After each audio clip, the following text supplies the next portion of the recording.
Caring Review, print speaking to the blind, celebrating 40 years of audio newspaper production.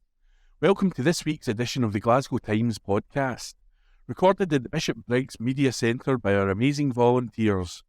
You can get in touch with us via Facebook, Twitter or Instagram using @QNReview.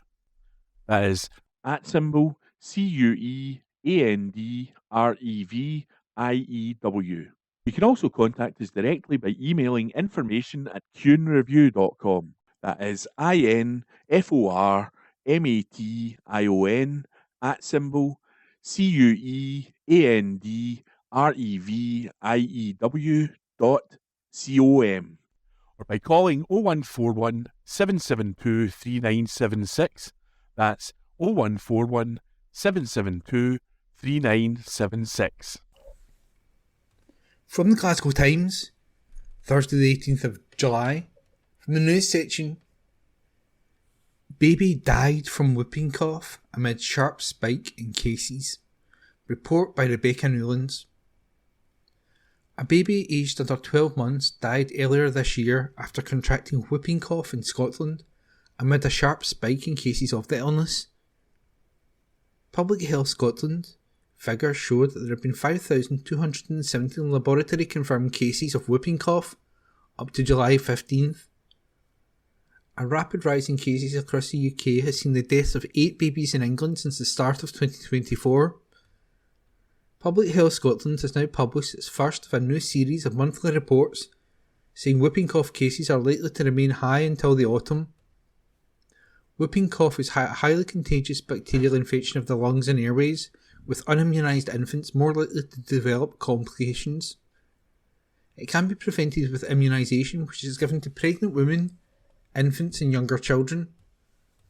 Among the Scottish cases, 59.8% were in people aged over 15, 20.6% were aged between 10 and 14, and 19.6% of cases were in children under 10.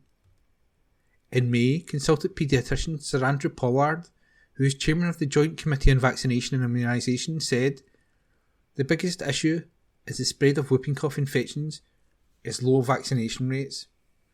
Public Health Scotland urges pregnant women to make sure they're immunised between weeks 16 and 32 of their pregnancies. Dr Nick Finn, Director of Public Science at Public Health Scotland, said, "Immunisation is the most effective way to protect against whooping cough. It can cause severe illness and death, particularly in young unimmunised children. Babies under 1 year of age are most at risk.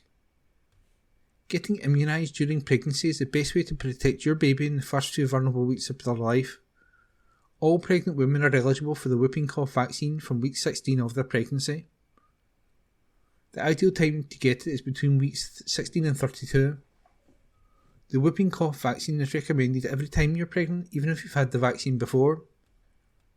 It is also extremely important that parents ensure their babies get the whooping cough vaccine, which is given at 8, 12 and 16 weeks as part of the 6-in-1 vaccine.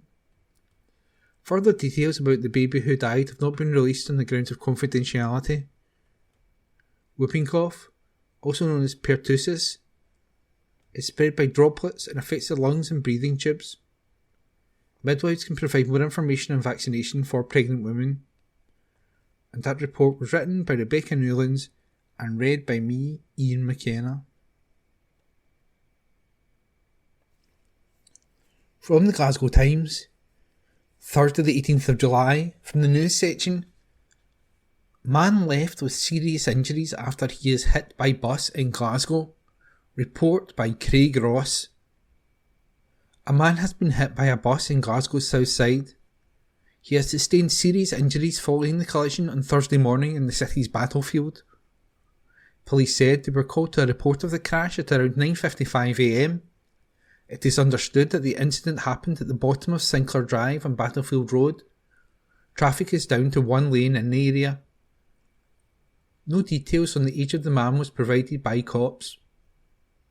A Police Scotland spokesperson said, "Around 9:55 a.m. on Thursday, 18 July 2024, we received a report of a crash involving a bus and a male pedestrian.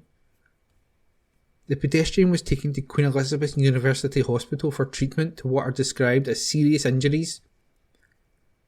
A spokesperson for First Bus said, "We can confirm an incident took place in Battlefield this morning involving one of our vehicles and a pedestrian. Emergency services were called to the scene immediately and we are continuing to work closely with them. The thoughts of everyone at First Bus are with all those involved in the incident." And that report was written by Craig Ross.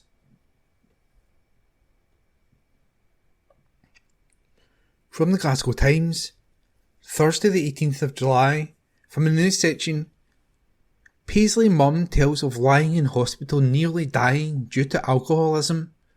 Report by Lauren Brownlee. A mum who was in hospital nearly dying after drinking too much alcohol has told of her remarkable recovery journey. Emma Harrison admitted not knowing if it was 10 o'clock in the morning or night during her lowest times when her booze intake spiralled out of control. The 43-year-old, from Paisley, had her 3 children removed from her care and was admitted to hospital several times at the start of last year. She developed alcohol-related neuropathy, which left her barely able to walk and was suffering from hypothermia. But after agreeing to go to rehab whilst lying in a hospital bed, Emma began to turn her life around. She spent 12 weeks at Aberry Care in Erskine. Emma, who is now more than a year sober and has rebuilt her relationship with her kids, said, "I was killing myself with alcohol, drinking myself to death. I was drinking in the house on my own. I got to the stage where I didn't know if it was 10 o'clock in the morning or 10 o'clock at night. When I was admitted to hospital with hypothermia, my family thought I was going to die. One day, Gordon, the admissions manager at Abbey Care, and the nurse from my local addiction service came to my hospital bed and asked if I wanted to go in. When I started rehab, I was really poorly. I was severely underweight, I'd lost a lot of my hair, but I had a willingness to change and I did everything they asked me to do. I had one-to-one therapy and group therapy and started learning all about addiction, as well as the triggers to look out for and things from my past that I didn't know still affected me." Emma was so dedicated that she later completed Abbey Care's comprehensive aftercare programme, which helps reduce the risk of a relapse. And 6 months after, she joined its peer support programme, being assigned as a contact for people who were about to leave the clinic. This led to a position on its volunteering programme, where participants are given the chance to work in the clinic, learn from other staff and complete training courses. Emma now spends 14 hours a week volunteering and is on track to gain an SVQ in health and social care, which could lead to full-time employment. One of her responsibilities is to do check-in calls with former clients to make sure they're not overwhelmed by returning to normal life. "It's been a beautiful journey," Emma said. "I learned so much from the staff and from the new clients who are coming in. Helping others is all part of our recovery. That's how we stay sober. The clients can relate to us because it's not that long ago that we were in that position ourselves. It gives them hope straight away because they see that recovery is possible. Abbey Care saved my life. If I hadn't come in here, I wouldn't be here today. I would have gone out, lifted a drink again, and I wouldn't have survived it. It's given me a life to live and I feel like I've found my calling." Eddie Clark, outreach manager at the Abbey Care group, said, "We hope Emma's story will act as an inspiration to those who find their lives devastated by alcohol addiction, which, unfortunately, continues to affect many people in Scotland. She has been on a remarkable journey that began in her hospital bed when she was offered the chance to begin her recovery with us, and we are so glad that she said yes. She is now a valued member of Abbey Care staff, who uses her own experiences to put people at ease when they first arrive at the clinic and support them when they move on." And that report was written by Lauren Brownlee. Evening Times, July 18. Opinion. Soraya Siddiq says, "Change has come to Glasgow with Labour." Change has come to Glasgow with Labour sweeping aside divisions and convincing voters to turn their backs on nationalism. With Keir Starmer as our new Prime Minister and Anas Sarwar leading Scottish Labour. There is also an emerging plan and a vision for potential change at a Scottish Government level. The greatest possible change lies at the heart of our communities. Glasgow is a cosmopolitan city with a wealth of cultural heritage. Diverse communities have shaped its rich tapestry into the modern, progressive city it is today. Many residents and communities speak of the bygone era of overcrowded and substandard living conditions like Gorbals, which have now become historical memories at family dinner tables.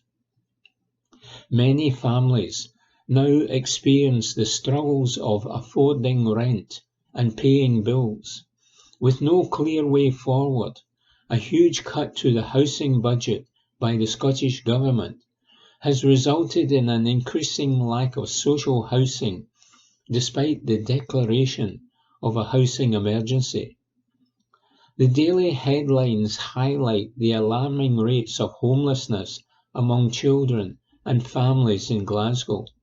Research has shown the detrimental impact homelessness can have on children's development and well-being. This is an unacceptable scandal. If the Scottish Government generally views this as the emergency it is, it must build more affordable homes urgently.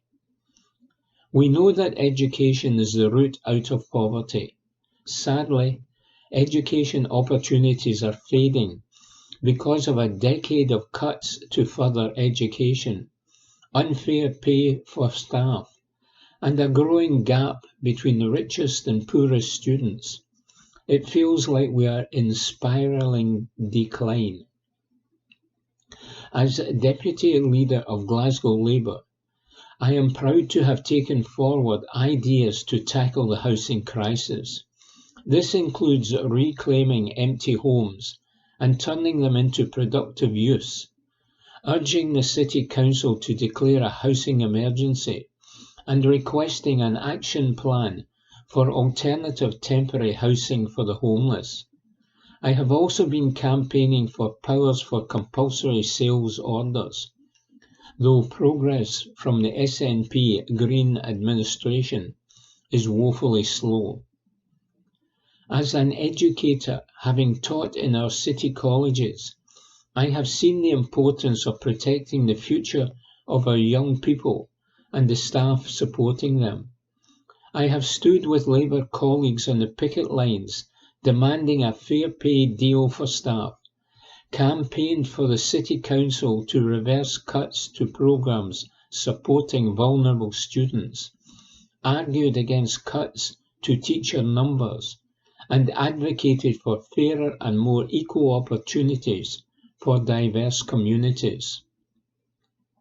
But here is the concern. As much as change is sweeping Downing Street, some things are unlikely to change in the city chambers. It is predictable that as the housing crisis worsens and young people worry about their futures, the voices in the chambers will be more concerned with keeping power than addressing these pressing issues. Soundbite politics does not improve lives. I am the daughter of a Pakistani migrant family who came to Scotland in the 70s. I grew up in a tenement in Anderson. Education was key to our social mobility. I was the first person in my family to go to university, earning my doctorate and embarking on a career in teaching. I do wonder if my story will be replicated today. Putting aside the toxic narrative around immigration, we need to ensure every child has a good home and an education to lift them out of poverty and improve their life chances in an ever-competitive world, says Soraya Siddiq.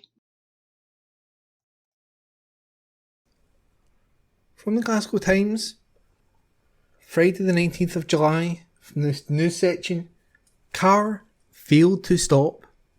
This article is unattributed. Cops are hunting for the occupants of a motor after it failed to stop in Glasgow. Police say a car was involved in a smash after failing to stop for officers on Cardowan Road in the East End. The incident took place at around 11:45pm on Wednesday, July the 17th, with residents taking to social media to claim a police helicopter was circling the area. One said, "Police helicopter circling extremely low over Carntine Hall Road with the mega spotlight." Another claimed officers were seen chasing a person in the area. Following the crash, the force has confirmed an investigation has been launched to track down the occupants who were in the car. A spokesperson for Police Scotland said, around 11:45pm on Wednesday, July 17, a car was involved in a crash after failing to stop for officers on Cardowan Road, Glasgow. Inquiries are ongoing to trace the occupants of the car. And the article was unattributed.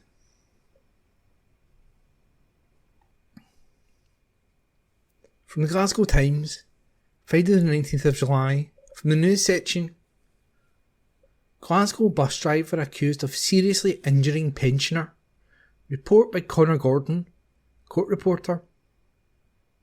A bus driver is accused of seriously injuring a pensioner by accelerating harshly before she was able to sit down.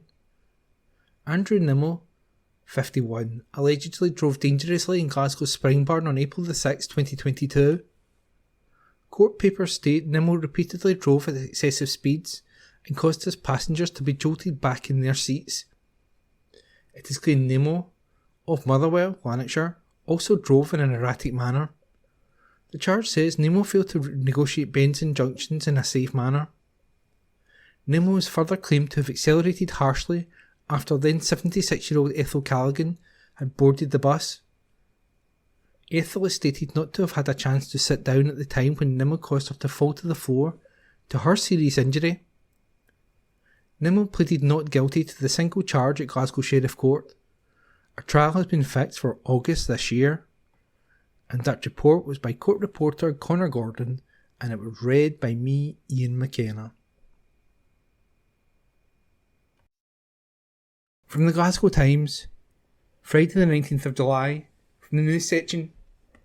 Grandad killer bids to have sentence slashed. Report by Amanda Keenan.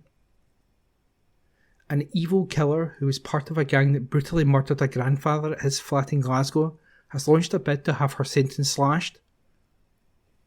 Alongside accomplices Mark Anderson, 40, and James Houston, 35, Maria Gardner, 47, took the life of Brian Maley at his home in Springburn in February 2022.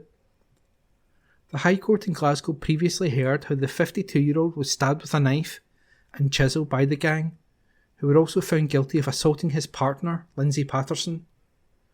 Gardner and Anderson were each ordered to serve a minimum of 18 years.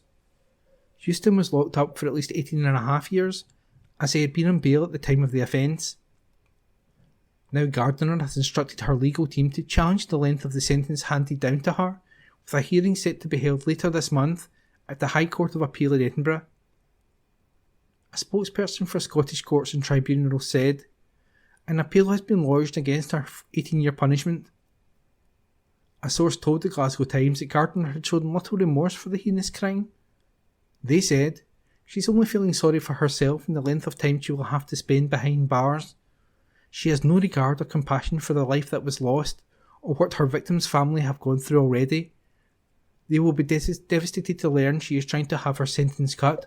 All she cares about is trying to reduce the amount of time she's locked up for." During sentencing, Lord Fairley told the group that they had set off on the day of their crime with the intention of doing harm to Mr. Maley. The judge said, "You took with you a toolbox containing items, some of which were ultimately used as weapons. You subjected him to a vicious attack which included multiple penetrating injuries.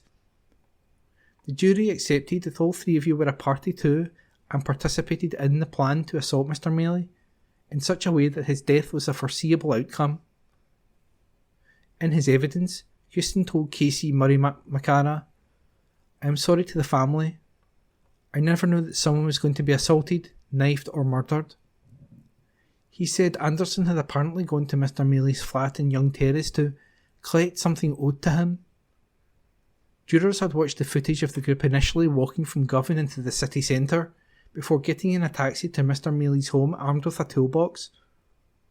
Once inside the flat, the court heard they launched a brutal attack on Mr. Maley and Ms. Patterson.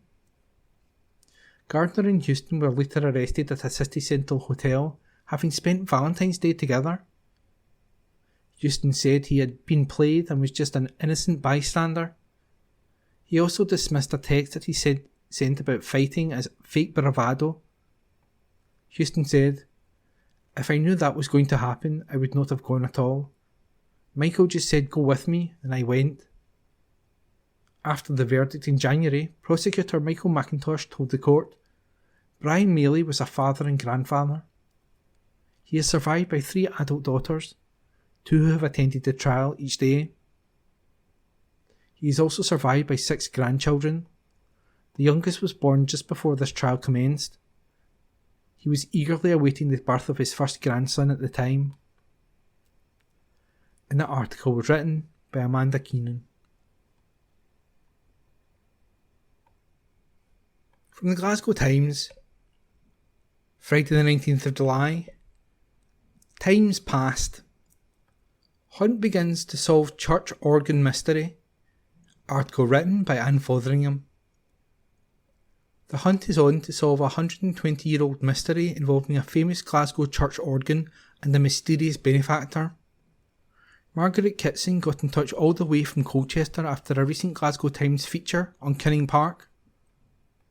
Kinning Park Town Hall had a Binns organ, which I understand was given by a Mrs. Henderson and family, she explains. I really would like to know as much as possible about her and her family. Was she a lady of independent means, or was she a rich widow? Was there any reason why she donated the organ? I am also trying to find out how much the organ would have cost. She reveals, the reason is Dedham Parish Church near Colchester is going to install this very organ in 2025. From Kinning Park, explains Margaret, the organ went on to Moss Park Parish Church, from where Dedham Parish Church was purchased it with a view to its restoration. It is currently undergoing renovations by Nicholson's, a famous organ builders in Malvern. The Binns organ, a 2-manual 26-stop organ, had a detached console, says Margaret. It was built in 1902 and presumably put into Kinning Park Town Hall in 1903, when the hall opened. Would any Glasgow Times readers be able to help? I hope to include as much information as possible when I write the history of the organ ready for 2025. She adds, there was an article about Kinning Park, the hall and Mrs. Henderson and her family in the Govan Press on June 28, 1901, but I have so far failed to find this. Can you help, Margaret? Get in touch with Times Past by emailing ann.fotheringham@glasgowtimes.co.uk. That's ANN.FOTHERINGHAM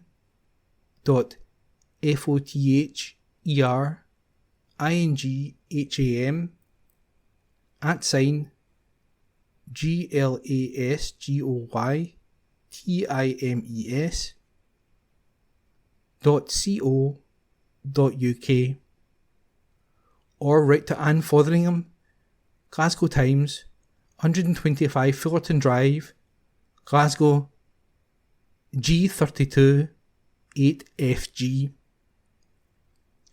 And the article from Times Past was written by Anne Fotheringham.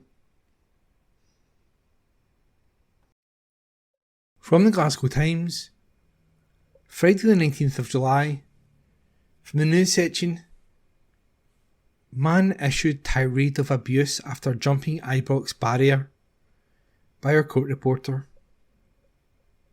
A man who was arrested after jumping the barriers at Ibrox Stadium later told cops, I hope your wains have Down syndrome and die.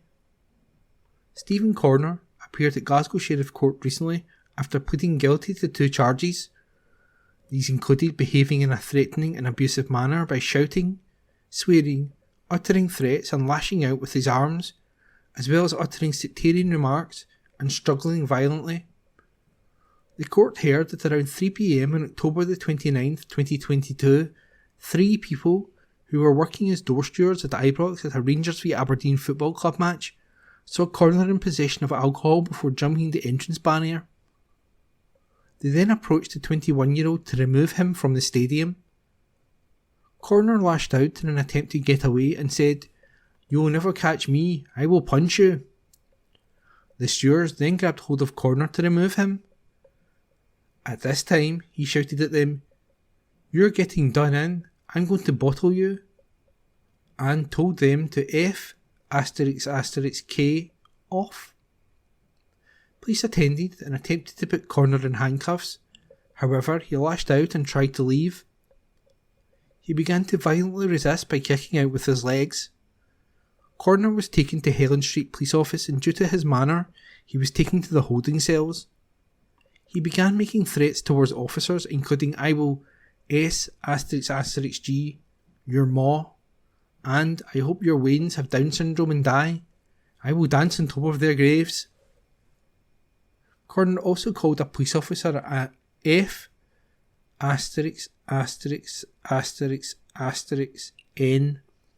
B D. Whilst at the charge bar, he shouted, "Suck my D***K, you clown," and thrusted his groin towards an officer. Corner of Springboyd was cautioned and charged and made no reply. Addressing Corner's lawyer, Sheriff Joseph Platt said custody is at the foremost in the court's mind. Sentencing was adjourned to August for a restriction of liberty order assessment to be carried out. A football banning order will also be considered. And the article was by the Glasgow Times court reporter. From the Glasgow Times, Friday the 19th of July, from the news section, probe finds fuel leak led to plane catching on fire. Report by Lauren Brownlee. An investigation into a serious incident in which a plane caught fire and had to be diverted to Prestwick Airport has concluded. Yesterday, a report was published by the Air Accidents Investigation Branch regarding the Edinburgh to New York Delta Airlines flight on February the 10th, 2023. Investigators found the Boeing 767-332ER suffered a contained engine failure leading to a fuel leak.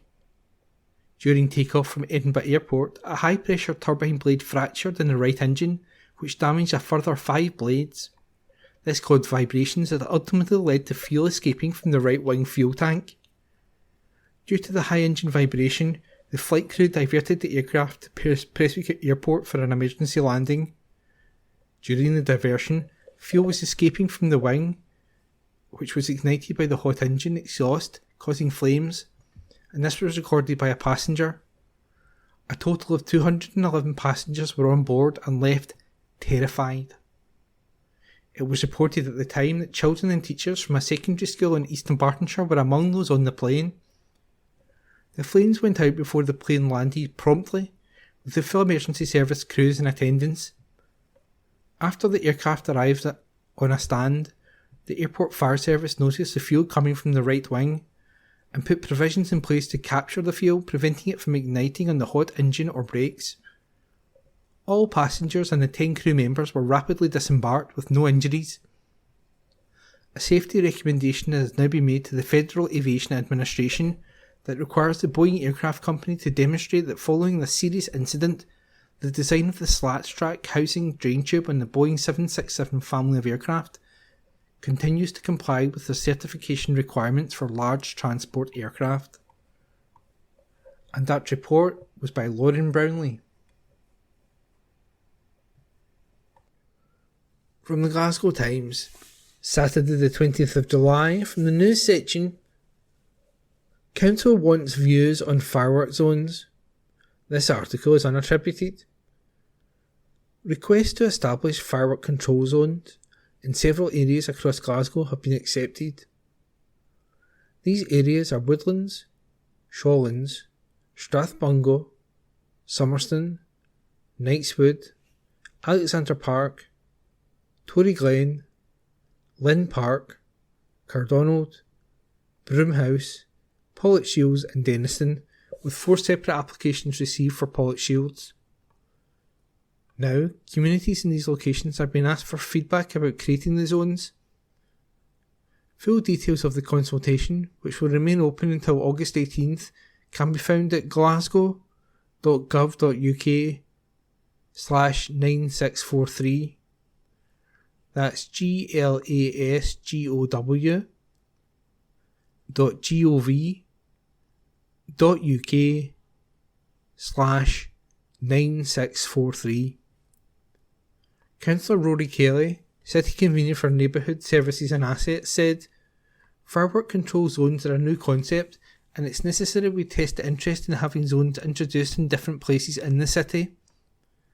The concerns about antisocial behaviour and the misuse of fireworks are entirely understandable, and there may be other more effective ways of dealing with this issue, such as tighter restrictions on sales.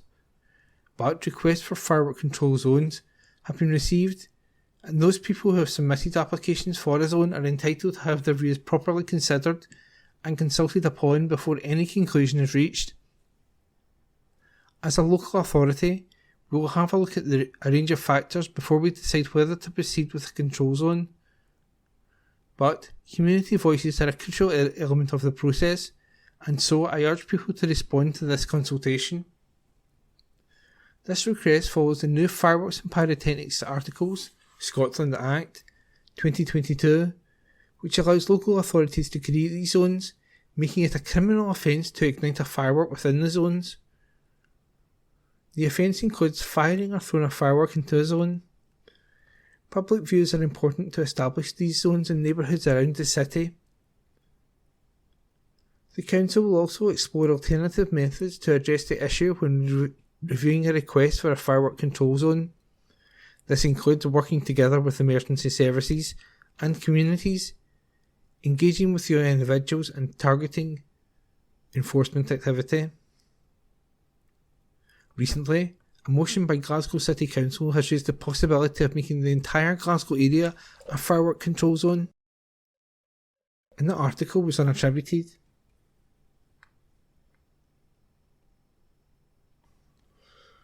From the Glasgow Times, Saturday the 20th of July, news. Former homeless teen helps kids over holidays.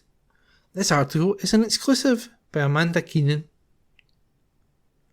A woman who became homeless at 16 has told how she transformed her life to help feed Glasgow families struggling with severe hardship. Growing up, Kirsty Butterworth never had a relationship with her parents and relied on support from her aunt. Being badly bullied at primary and secondary school led her to become increasingly socially isolated. An argument with her aunt's partner then saw her cast out and living in the streets. Kirsty said, "Scary is the only way to describe being homeless. It changes you in so many ways and makes you look at things completely differently. The normal things you think about when you have a roof over your head go out the window, and it's all about protecting yourself, keeping warm, fed and staying safe. I was constantly on edge, wondering when something was going to happen.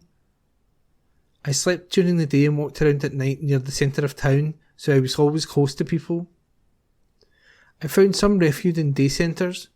They were a place to stay warm, have something to eat and get support for my mental health, but they couldn't help me get a roof over my head. I was eventually housed in a supported unit, where I stayed for 2 years, which was the maximum length allowed. After turning to Emmaus Glasgow, Emmaus is spelled E-M-M-A-U-S.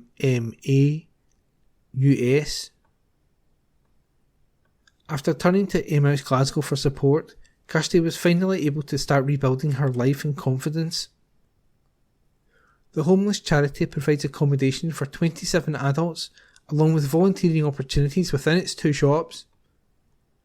Kirsty, now 33, explained, "It was the lifeline I needed and the start of a new future. Feeling part of a community where people shared a similar experience and understood without judgment. Volunteering in the shops helped me to grow as a person. I was able to offer support and advice to others struggling with homelessness because I could understand what they were going through. I'd gone from feeling totally lost to being part of a fantastic team. It was the fresh start I needed, and quite honestly, I don't know where I'd be without it. I'll be forever grateful for the kindness they showed me. Kirsty says she understands life for many people is more difficult than ever, with the ongoing cost of living crisis. She added, "So many people are struggling right now to pay their bills. The cost of getting from day to day has gone through the roof, and I know firsthand just how difficult it can be to keep everything ticking over, especially when the price of daily essentials has spiralled so much." Now Kirsty is helping to feed families in the city who are struggling to cope. Along with volunteers for Emmaus, she is helping to distribute food parcels to pupils at Churnside Primary School in Ashgill Road, ensuring that children do not go hungry while school is out. Kirsty, who has been helping at the charity for 13 years, added, "I took part because I like to get involved in things that help others. Knowing the food is going to families who need it is such a good feeling. We help around 200 people, which is amazing. Each pupil receives 2 large bags of food, so they won't miss out on healthy meals due to financial pressure." The Emmaus Solidarity Initiative aims to alleviate financial pressure and ensure that children have access to nutritious food during school holiday periods. The parcels were assembled with contributions from local shops, bakeries and wholesalers.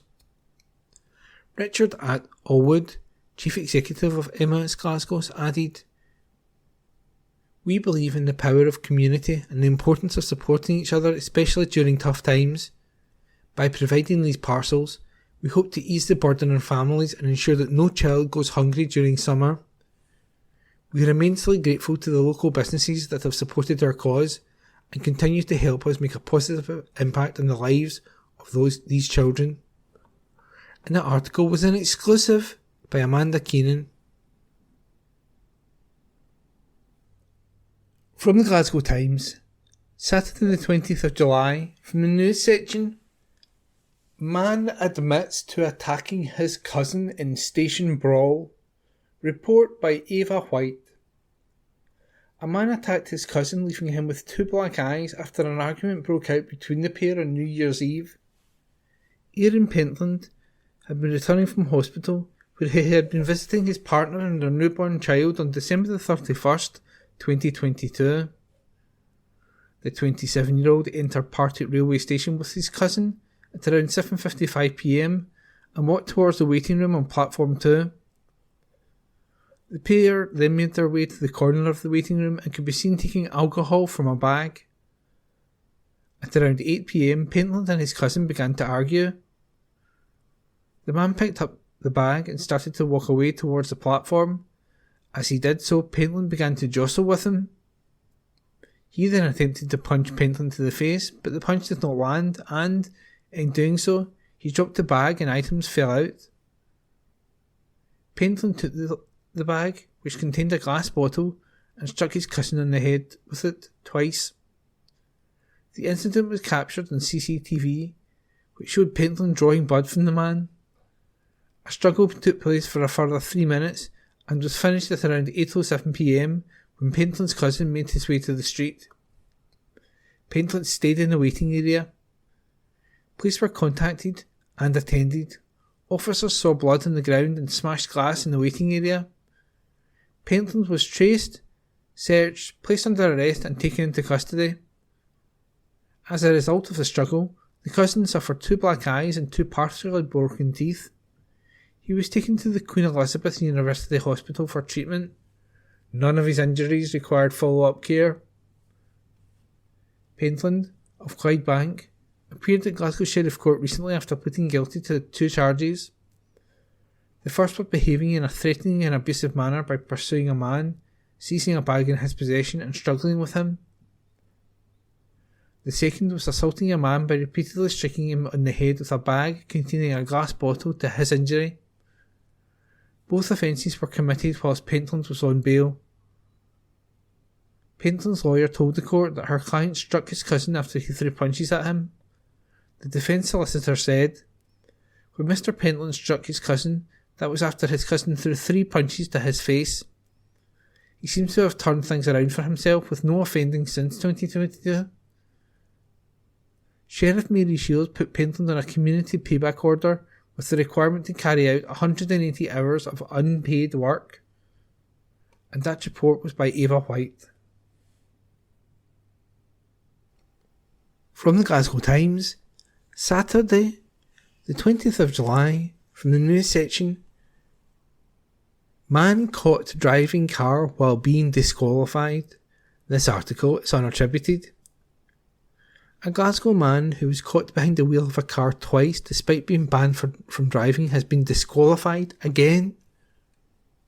Saim Yazim, 22, appeared at Glasgow Sheriff Court for sentencing recently after pleading guilty to 2 charges of driving a car whilst disqualified. The court heard that around 5 p.m. on June the 21st last year, police were on patrol in Calder Street in the city's Govan Hill when they asked a vehicle to pull over. Officers spoke to the driver at the time and no further action was taken. However, less than 2 weeks later, cops were on patrol on Woodlands Road in Kelvin Bridge when they saw Yazim driving a vehicle at around 8:45 p.m. Police carried out a PNC check of the car and signalled for it to stop, which it did. Officers approached Yazim and, at that point, a decision was made to take him to London Road Police Office. Whilst there, Yazim had his fingerprints scanned and provided a DNA sample which identified him. A check of his licence showed he was disqualified from driving until November 3rd, 2023. Yazim's lawyers told the court that his client, who is from Pollokshield, wasn't initially charged for the first offence until after the second offence had taken place. The defence solicitor added, "One offence took place shortly after the other. I don't think he fully understood the significance of the ban." Addressing Yazim, Sheriff Joseph Platt said, "There was no regard to this disqualification. These are serious matters. This was a blatant and egregious breach." Sheriff Platt fined Jasmine £290 and disqualified him from driving for 6 months. Yazim was also tagged, keeping him indoors from 7 p.m. to 7 a.m. for 3 months. And that article was unattributed. Glasgow Times News on Monday the 22nd of July. A confused visitor leaves a baffling review of a Glasgow museum. An article written by Rebecca Newlands. A disappointed visitor to a Glasgow museum has left a baffling TripAdvisor review of their experience. Emma M., who's from Whitby, visited the Burrell collection in the city's Pollock Park recently, but was disheartened when she discovered that the attraction had nothing to do with the late Princess Diana and her butler Paul Burrell. The museum famously houses artefacts collected by shipping magnate Sir William Burrell and his wife Lady Constance. Emma wrote, "I came because we wanted to see the collection of letters, clothes, household items and jewellery that the late Princess Diana gave and left to her butler and rock, Paul Burrell.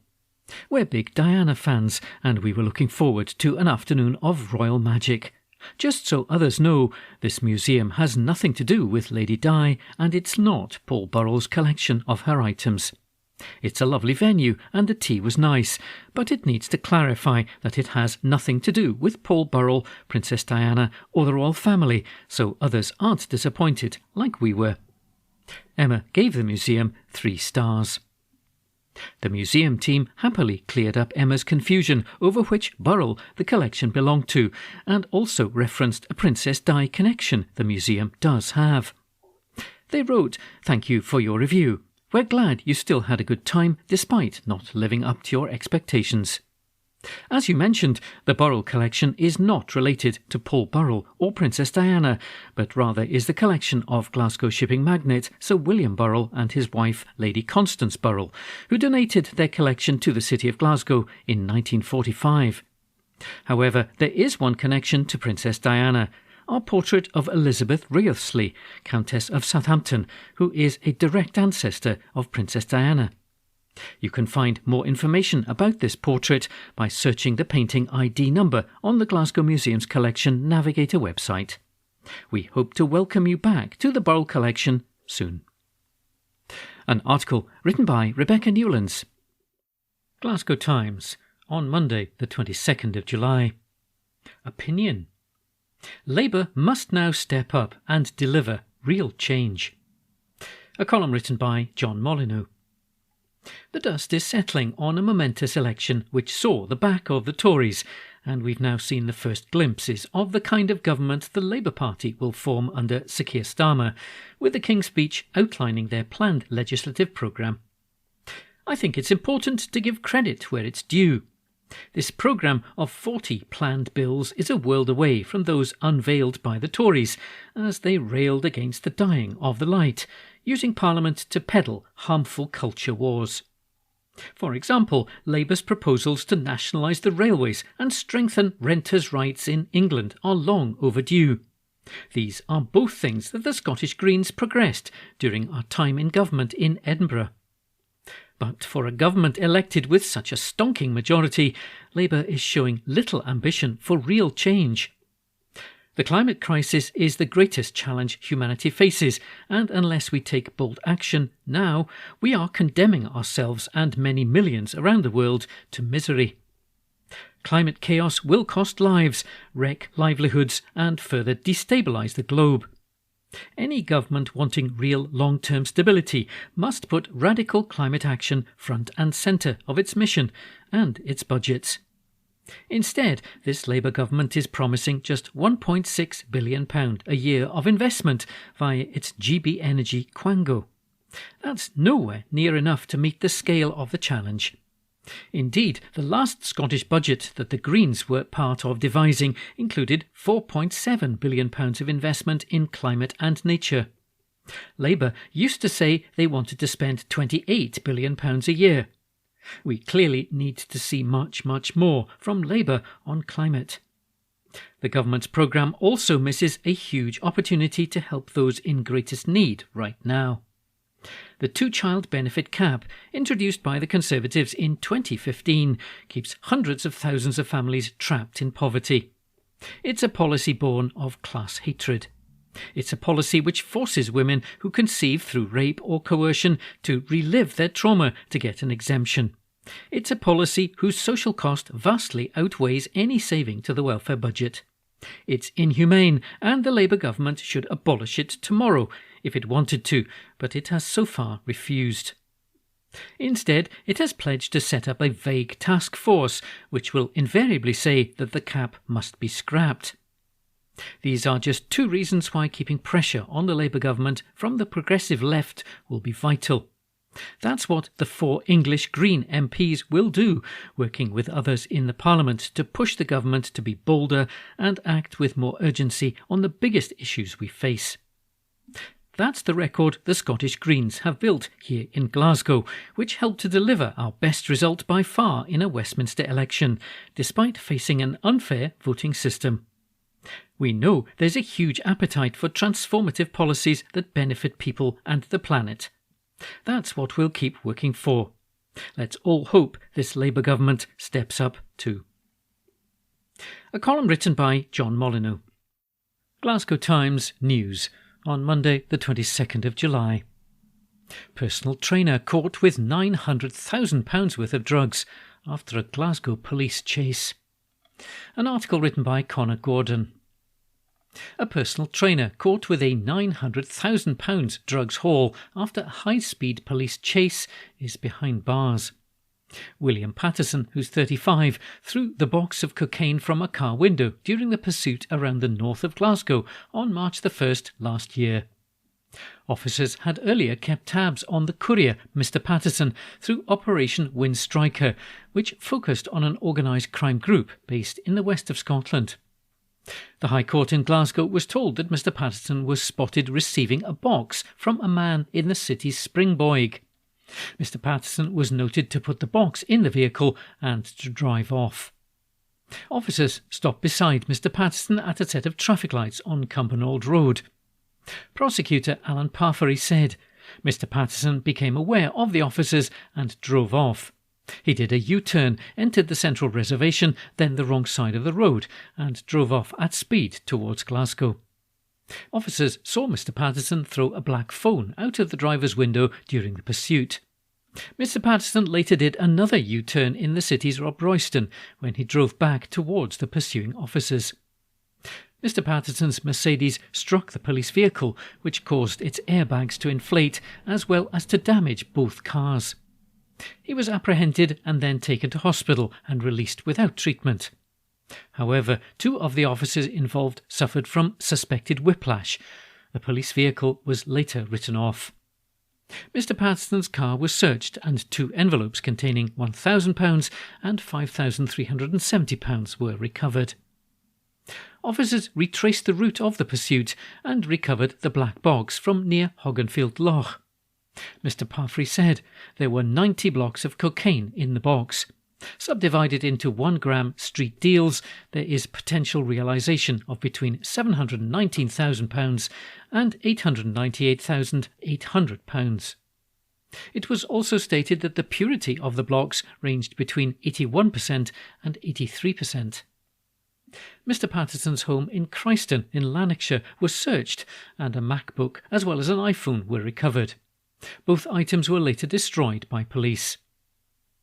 Mr Patterson pleaded guilty on Monday to being concerned in the supply of cocaine, aggravated by a connection with serious organised crime. It was revealed that his only previous convictions concern road traffic matters. Sentence was deferred pending background reports until next month by Judge Lady Hood. She said, "Due to the gravity and seriousness of the offence, it seems to me that bail is inappropriate to continue. This will be revoked and you will be remanded in custody." An article written by Connor Gordon. Glasgow Times News on Monday the 22nd of July. Scottish COVID cases may have peaked, says expert. An article written by Craig Williams and read by Howell. The recent rise in cases of coronavirus in Scotland may have peaked, according to the latest provisional data, a public health expert has said. Dr Kimberly Marsh, a consultant healthcare scientist at Public Health Scotland, said that COVID-19 did not appear to follow seasonal patterns, such as illnesses like flu. The latest data from Public Health Scotland for the week ending July the 14th had cases at 1,130, which was down from 1,245 the previous week. Dr Marsh told BBC Radio Scotland's The Sunday Show, "Our data in Scotland shows there has been an increase in COVID-19, and this has been really seen since mid-April, with a steeper increase in June. There are, however, some early signals that this wave may have peaked, but our data is still provisional for this week." She said there could be a number of reasons behind the summer increase in cases, including the variant known as KP3. The COVID vaccine is still effective against the new variant, she said. Discussing the latest advice for those feeling ill, Dr Marsh added, "If you're feeling unwell, if you have symptoms, you should avoid contact with others until you're better and fever-free. Good hand hygiene and ventilation are still important to protect people at risk of the most serious outcomes," she said. An article written by Craig Williams. From the Glasgow Times, Tuesday the 23rd of July, from the news section. Bid for memorial to band founded in city. Report by Craig Williams. A councillor is to launch a campaign for a permanent memorial to AC/DC in Glasgow. Thomas Kerr, leader of the Conservatives on Glasgow City Council, will put forward a motion at the next meeting of the full council for a lasting tribute to the iconic rock band's co-founders Angus and Malcolm Young in the city of their birth, and hopes to gain cross-party backing. Malcolm and Angus Young, who formed the Australian rock band in Sydney back in 1973, spent their early years living in a tenement flat on Skerryvore Road in Glasgow's Cranhill area. Angus was 8 and Malcolm was 10 when they emigrated with their family, including 6 siblings, to Australia on the so-called £10 Palm ticket, a scheme which saw thousands of Scots take up the offer of a new life down under and a chance to escape post-war rationing and a housing shortage. Councillor Kerr believes that somewhere in the vicinity of the Cranhill Water Tower would be the ideal location for the permanent memorial. Mr Kerr said, AC/DC's incredible worldwide success would simply not have been possible without the Young's formative years in Cranhill. Having grown up in Cranhill myself, I wholeheartedly support any plans to celebrate the Young's heritage in Glasgow's East End. This would bring a worldwide attraction to the area and help put a community that many feel has been forgotten back on the map. It would also give many of the young people growing up in this community hope. It shows them that no matter your postcode or background, anyone can make it in life with hard work and graft. In September, I'll be putting forward a motion at the next meeting of the full council for a lasting tribute, and I hope to gain cross-party backing. Councillor Kerr's campaign for a permanent tribute to the Young Brothers has already received the support of Tom Russell, one of Scotland's most influential rock DJ presenters. The DJ said, "It's long overdue that the birth city of the Young Brothers was internationally recognised with the obvious tourism potential. It would be a no-brainer if it were any other city in the world." He added, "My first interview with Angus Young was in the early 1980s. I asked him about his childhood memories of growing up in Cranhill, and he replied that his main memory was regularly coming home from school and being sent to his bedroom to do his homework. He would then shut the bedroom door, lie in the bed and play his guitar whilst looking out at Cranhill Water Tower, which he could see clearly from his bed." In another interview a few years later, Angus told me that every time he came to Scotland to play with AC/DC, he would always meet up with family and go for a drive around Cranhill just to remind him where he came from. Councillor Kerr's campaign comes a few years after Frank Docherty, former Labour councillor for Cranhill, attempted to have the Glasgow connection recognised by conferring on them the freedom of the city. And that article was written by Craig Williams. From the Glasgow Times, Tuesday the 23rd of July, from the news section, "Historic school will be turned into flats." This article is unattributed. A historic Glasgow school will be turned into flats after plans were approved. The Glasgow Times reported last September that a planning application was submitted to transform the former Allen Glen School and the current Phoenix Centre. The B-listed building at 201 St James Road in Townhead will be turned into homes as Glasgow City Council officials granted the permission. The site has been vacant for a number of years. Now, it will be developed into a residential structure. The new building will have 3 storeys, a basement and a roof, with some of the homes also benefiting from private gardens and balconies. The site used to be home to the historic Glasgow School for Boys, which closed in 1989, and that article was unattributed. From the Glasgow Times, Tuesday the 23rd of July, from the opinion section, letter to the editor. "Proposed building is very ugly. I felt compelled to write in because I have just seen the new designs for the student flats which are to be built on the site of the O2 ABC building on Sauchiehall Street. It's really disappointing to see how the designers have come up with such a remarkably ugly building for such a prominent location. I understand that there isn't enough student housing in the city centre, so I'm not against the idea of developers building more flats, but there are a number of beautiful buildings in that area which deserve to be complemented by new developments. This has been successfully achieved in other areas of Glasgow in recent years, so why not in Sauchiehall Street too? Sauchiehall Street has been through a lot in the last few years, including multiple fires, shops closing up for good, and seemingly endless roadworks. A new building could help to turn the place around, but with its blocky shape, wonky detailing and drab colour scheme, this building definitely isn't it. Agnes, Glasgow. Once again we are to live through another cleansing strike due to demands for more money and conditions. I remember the binmen strikes of the 70s and they were no joke. The strikers were hostile and the army was brought in to collect the rotting rubbish from the streets and bins because then, like now, the unions had too much power. Nowadays, council workers are paid more for less work. Maybe the public can be militant for once and dump the rancid rubbish outside the union HQs and the shop stewards' homes. Caroline McCord. And that was today's letter to the editor. From the Glasgow Times, Tuesday the 23rd of July, from the news section. Man makes plea to Lamy over brother jailed in India.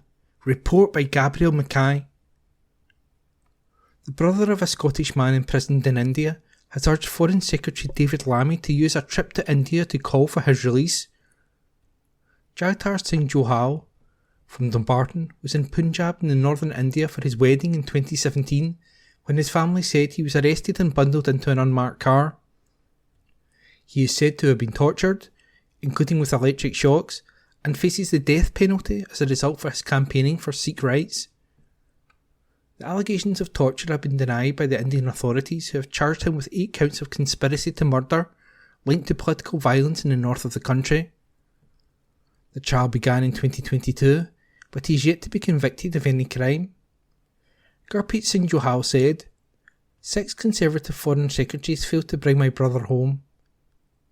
A new Labour government is a chance to reset and break that cycle of failure. What Jagtar is being put through in India is not justice. 9 trials based on the same forced torture confession, almost 7 years imprisoned without any credible evidence being presented against him. We know that trials in India's National Investigations Agency courts can take decades. My brother's imprisonment is a political problem that demands a political solution. I'm grateful to Lord Cameron for at least meeting me, hearing me out and agreeing to review the government's totally inadequate response to Jagtar's arbitrary detention.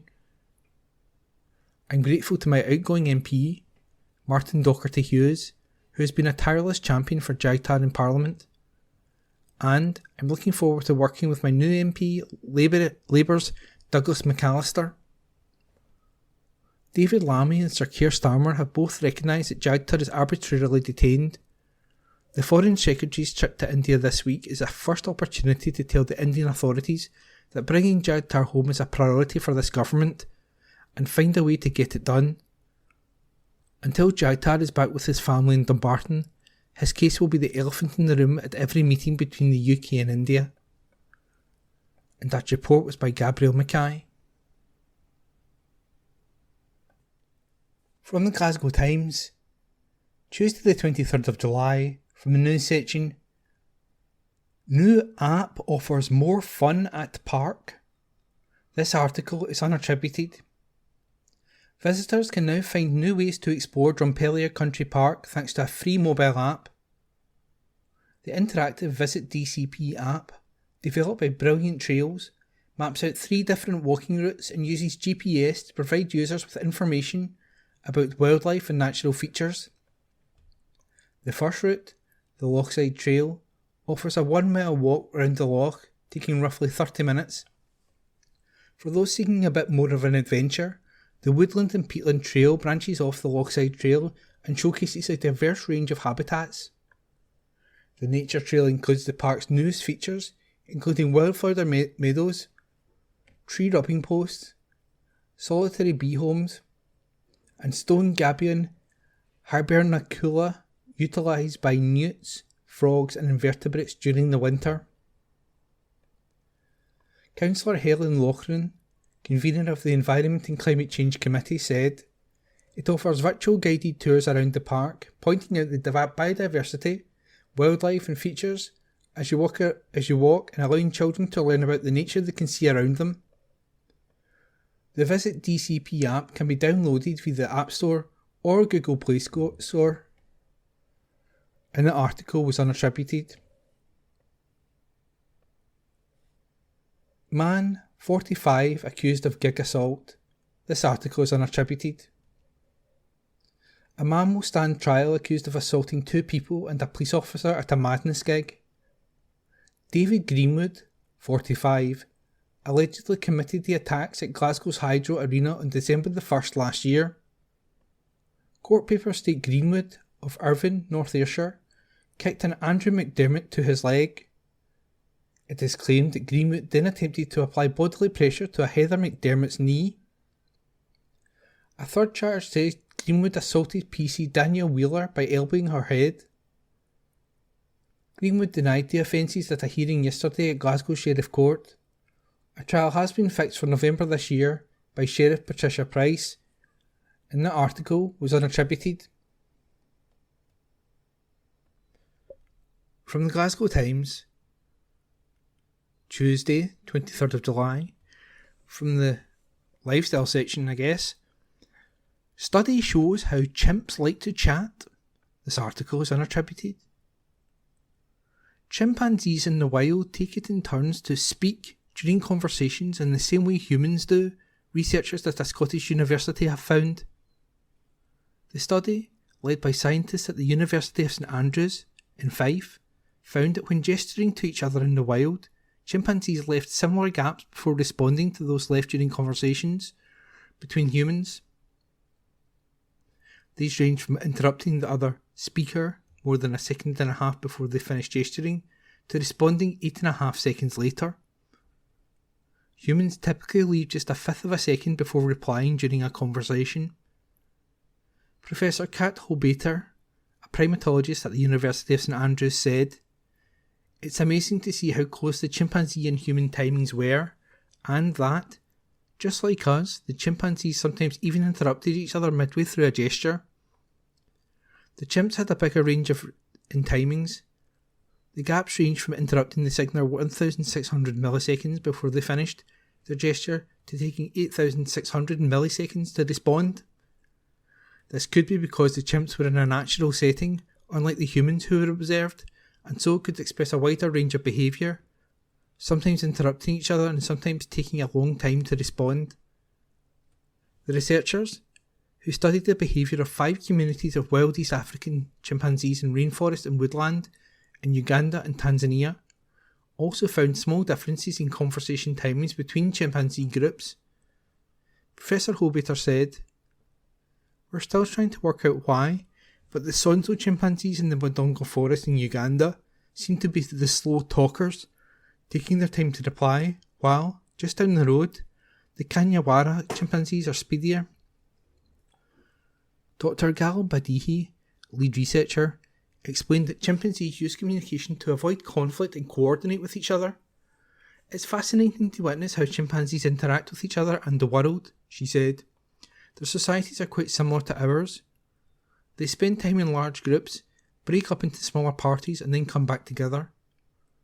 Communication helps chimpanzees avoid conflict and coordinate with each other. Their gestures allow them to communicate over short distances to achieve social goals in the moment.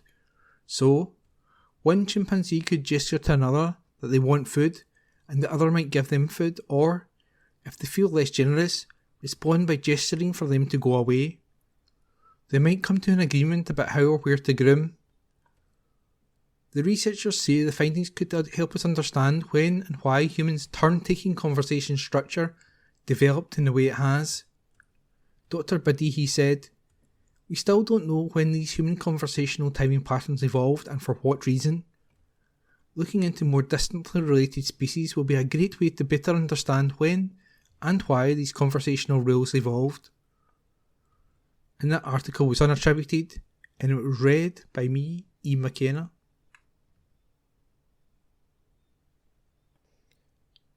From the Glasgow Times, Tuesday the 23rd of July, from the news section, "Woman 55 arrested over funeral directors." This article is unattributed. A woman has been arrested in connection with a probe into her former funeral directors. Officers executed search warrants at residential properties in Springburn and Bishopbriggs yesterday. Police confirmed a 55-year-old woman has been arrested in connection. She was released pending further inquiries. Several items, relevant to the investigation, were also seized. It is understood that inquiries remain ongoing. Detective Sergeant Kieran Bewick said, "This is a very complex investigation which has had a big impact on those families affected. I would like to thank the public for their assistance so far. Our inquiries into this sensitive and emotive case remain ongoing, and I would encourage anyone with any information on this case to contact us. Anyone wishing to get in touch with officers is asked to contact 101, quoting the reference 1289 of May the 2nd, or use the dedicated email address operationcoin@scotland.police.uk. That's OPERATIONKOINE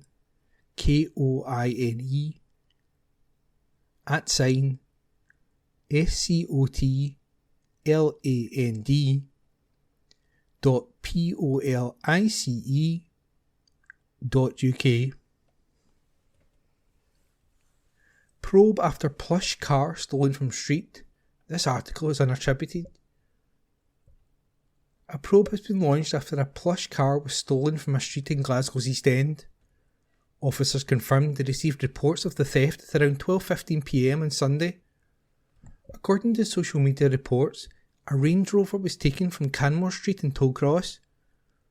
Police said an investigation into the incident is at an early stage. A Police Scotland spokesperson said, around 12:15 p.m. on July 21st, we received a report of the theft of a car from Canmore Street, Glasgow. Inquiries are at an early stage, and that article was unattributed. From Glasgow Times, Wednesday, 24th of July, Lifestyle section. Kelvin Grove Bandstand turns 100. Do You Know the History? By Anne Fotheringham. A historic Glasgow bandstand is celebrating its 100th anniversary this year with a special concert by legendary 80s band Squeeze. The Kelvin Grove Bandstand and Amphitheatre will play host to the English rock outfit on August the 1st as part of the 2024 Summer Nights programme. The concert series, kicked off by Gabrielle on July 23rd, also includes Johnny Marr, July the 25th, Emily Sandé, July the 27th, Ocean Colour Scene, July the 31st, Echo and the Bunnymen, August the 9th, and Bananarama, August the 10th.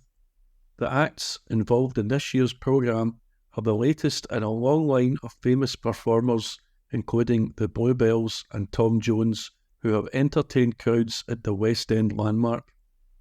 For the first 2 decades after its opening in 1853, Kelvin Grove Park was designed as a place to walk, rest and enjoy nature. That changed in 1872 when the 25th Lanarkshire Rifle Volunteers became the first band to perform there.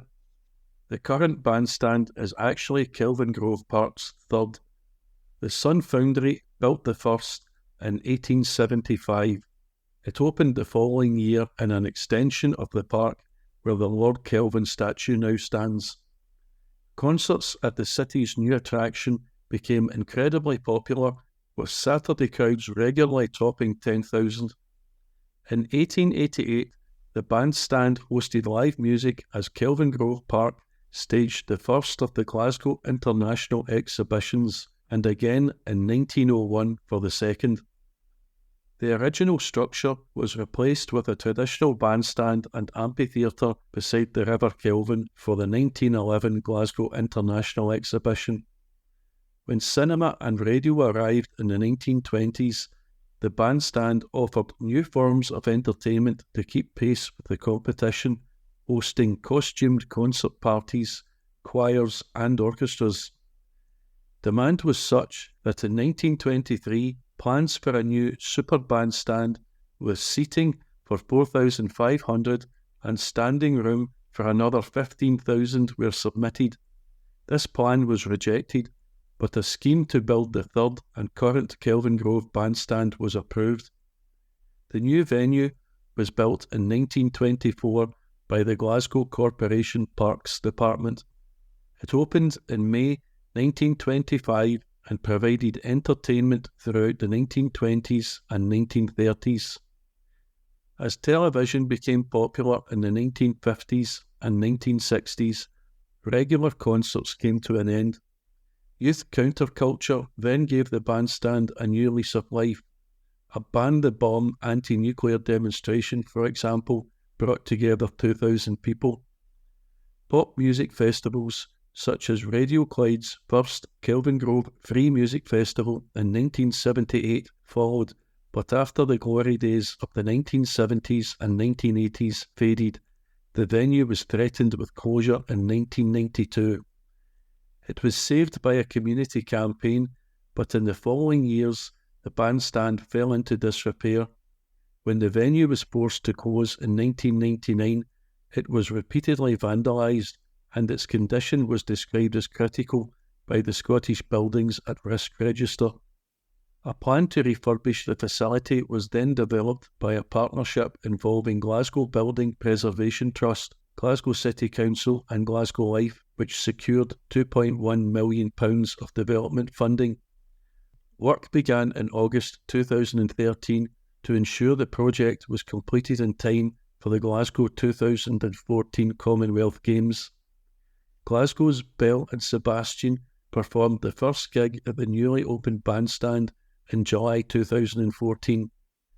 Within 5 years, it had hosted performances by the likes of Steve Earle, the Waterboys, Tom Jones, Van Morrison, Primal Scream, Eddie Reader, Texas, Pixies, KT Tunstall, and the Human League. In recent times, the bandstand has welcomed Belinda Carlisle, Happy Mondays, Anastasia, Della Mitre, Sophie Ellis-Bextor, and Sugar Babes, among others. The Category B listed building is the only original bandstand left in Glasgow and seats up to 3,000 people. Billy Garrett, Director of Culture, Tourism and Events at Glasgow Life, said, "Kelvingrove Bandstand is an iconic and central part of Glasgow's cultural past, present and future. The bandstand has hosted so many legendary concerts and events over the last 100 years, which has earned it a reputation at home and abroad as a truly special live music and entertainment venue. It is fitting that the public will be able to enjoy more live music at Kelvingrove Bandstand and learn about the venue's incredible history and celebration of its centenary year. Anyone who would like to submit photographs of or videos taken at the Kelvingrove Bandstand to the Kelvingrove Bandstand 100th Anniversary webpage can email copies to amcv@glasgowlife.org.uk. That article was by Anne Fotheringham. From Glasgow Times, Wednesday, 24th July, Lifestyle section. One Glasgow restaurant named on Top 100 by Good Food Guide by Rebecca Newlands.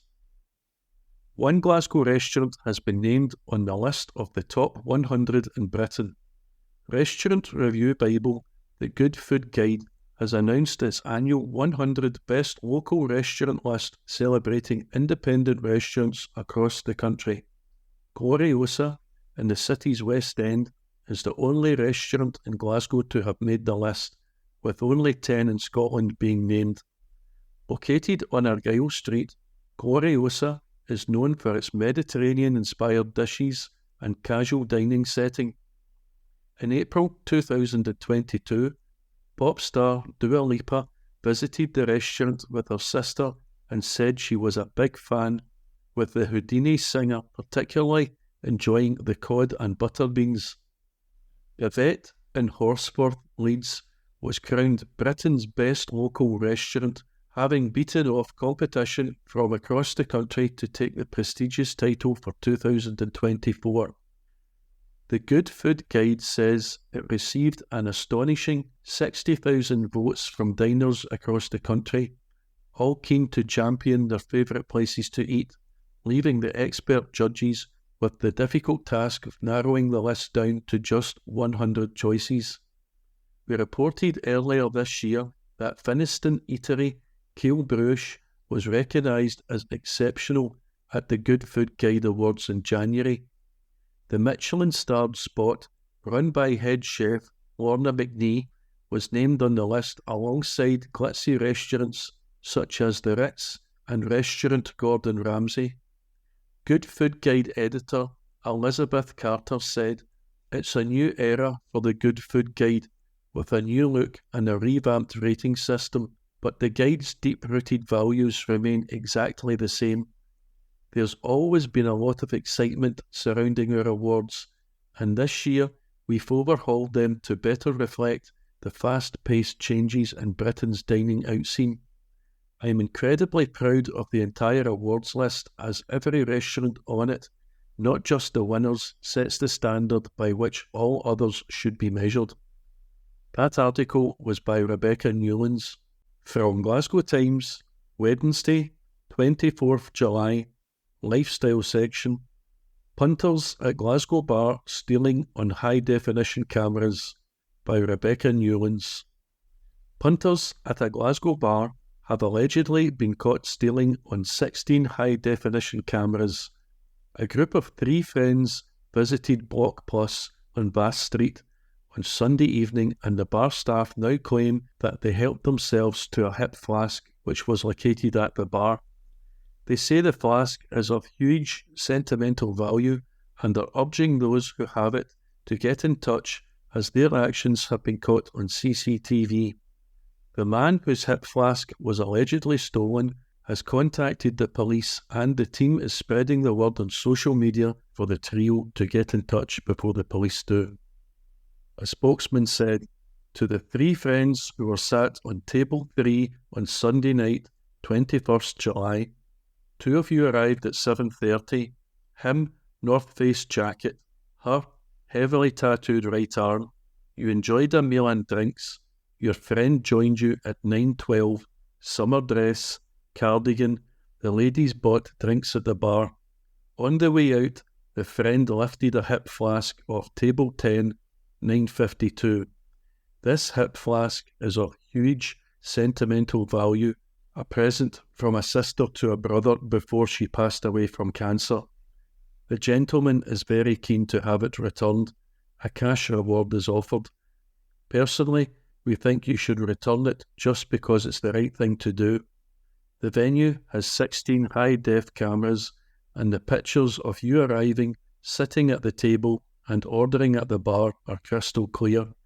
Please call the bar to arrange the item's return. 0141 574 6066 or email james@block.ru. The gentleman has contacted the police, and their CCTV will be at their disposal alongside information from the transaction at the bar, lady with the tattooed arm. Please get in touch before the police do. Police Scotland has been contacted for comment. That article was by Rebecca Newlands. From Glasgow Times, Wednesday, 24th of July, Lifestyle section. 2 doors down star visited popular takeaway for post-work scan, by Rebecca Newlands. A 2 doors down star visited a popular takeaway near Glasgow for some post-work scan. Grado, known for his role as Alan in the BBC series, stopped by Black Rooster Peri Peri in Coatbridge after recording his podcast A Pint and 2 Shots alongside Chris Toll. The pair shared a photo alongside some members of staff and their order, specialising in peri-peri flavoured chicken and serving a range of sides. Black Rooster was founded on Glasgow's Duke Street and now has chains all over Scotland. The duo usually present the show alongside River City legend Stephen Purden, who did not appear to be at the takeaway. It comes after we reported that Grado, whose real name is Graham Stevely, dined at city centre Italian restaurant Amalfi and enjoyed what he called a 5-star meal. He also enjoyed the best scoff he has had in ages at Korean spot Seoul Korean Barbecue. That article was by Rebecca Newlands. That concludes this week's edition of the Glasgow Times Podcast. Please remember to subscribe to our channels at Review and Review, and to tell your friends about our service.